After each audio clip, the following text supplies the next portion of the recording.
You cursed brat! Look what you've done! I'm melting! Melting! Oh, what a world! What a world! Who would have thought a good little girl like you could destroy my beautiful wickedness? Ah, look out! Look out! I'm going! Oh, oh.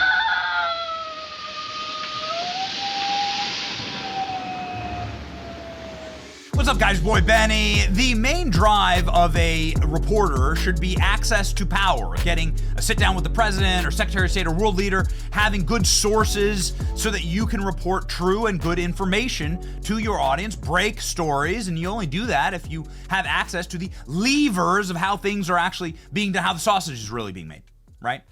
And so there is actually no more powerful place on earth than where the president of the United States is with like half of his cabinet, Tulsi Gabbard, RFK, Vivek Ramaswamy, along with the most powerful man arguably on earth, which would be Elon Musk. And so, ladies and gentlemen, this UFC event in Madison Square Garden this weekend was inarguably the most powerful location to be in the world, because you have Trump there, then you have the Speaker of the House, then you have celebrities and superstars and rock stars, the Kennedy family, the Trump family, ladies and gentlemen, media superstars. It's just everyone was there, and so that's where the reporter should be. Now, what I find particularly interesting is that the athletes in the actual ring responded to that by some of them giving political speeches like this. Amazing.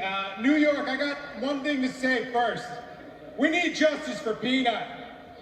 Right? Like, justice for Peanut. You know, come on. Just a squirrel. It's all the kids that went hungry that night. Yeah. And all the other things that the money and resources could have been put to.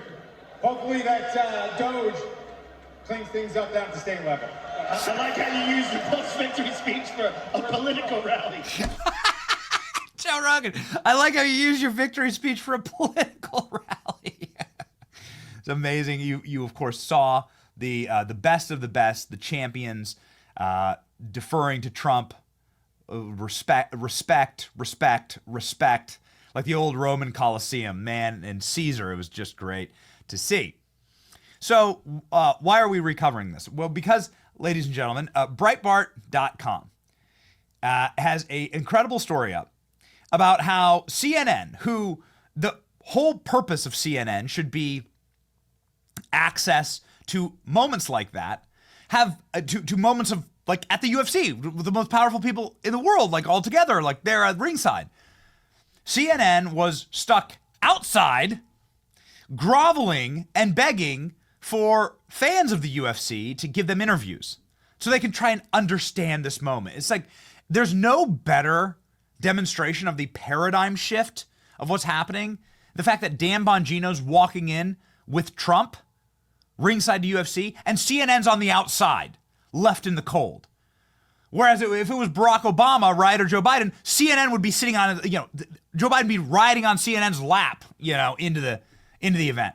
Joe Biden would never go to a kick-ass UFC event. Point is that it's the tables have totally turned, and CNN produced a really hysterical video with their dopey reporter here. His name's Donnie O'Sullivan. It's a real cringe factory, this guy. Gen Z Trump fans at UFC fight tell CNN why they are MAGA. Well, you know what? Got to respect the fact that they went out and got the story, and man, does it ever deliver. Check this out. We are here at Madison Square Garden for the UFC with special guest President-elect Donald J. Trump. And we are speaking to some of the young men who helped get Trump elected. Saving our country. I don't got no taxes on my tips now. So thank you, Donald Trump. Love you, Pookie. You guys both vote for Trump? Of course. Yeah? Of course, man. I've been working at the same restaurant for 4 years. I've been a waiter, I've been a busser, I've been a bar back. I just don't, all the taxes that, can I curse? No, I'm in. Oh, curse as much as you would. They you up, man. Well, where did you get most of your news and information?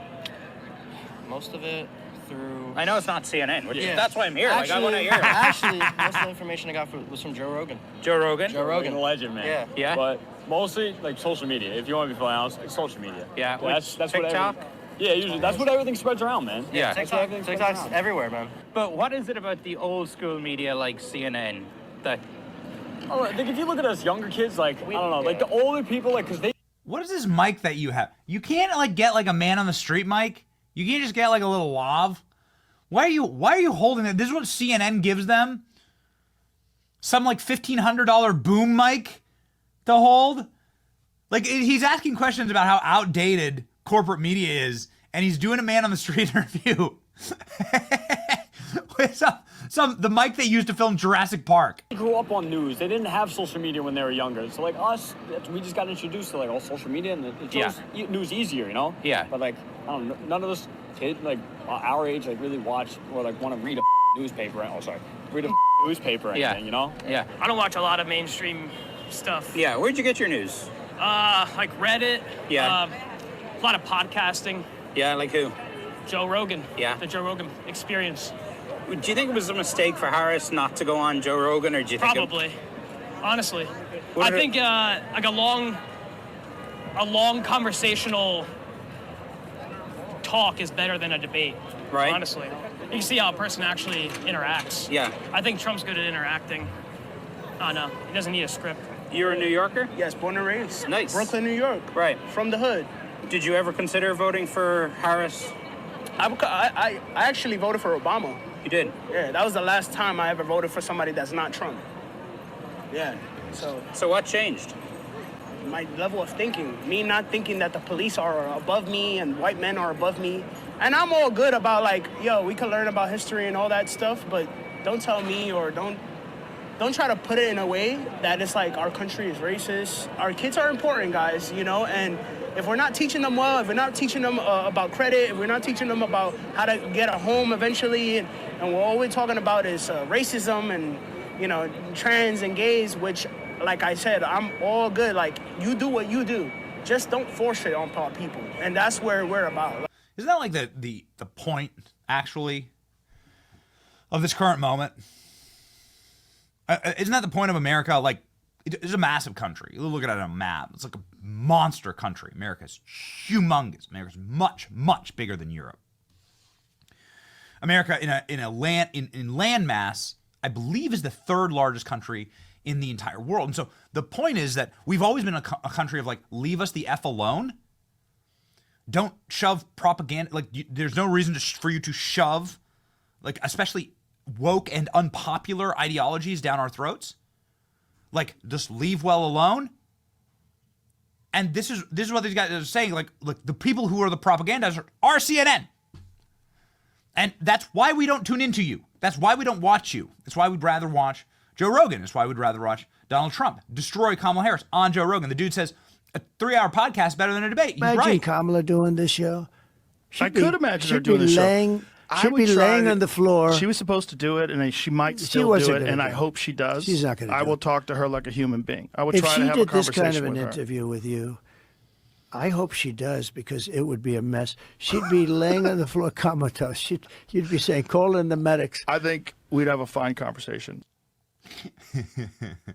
Joe Rogan has since gone on to say that Kamala Harris's team put restrictions on questions he could ask, wanted to do less than an hour, wanted him to fly to Washington, D.C., even though she was in Texas for some fake Beyonce event where Beyonce didn't even sing and everyone started rioting. Yeah. Oh, man. We dodged a bullet in so many ways this election. CNN just finding out, you know? Too bad. CNN on the outs. Ladies and gentlemen, we, independent media, social media, are on the ins. And that's why we call it the golden age. It's your boy Benny. Like, share, and subscribe. See you.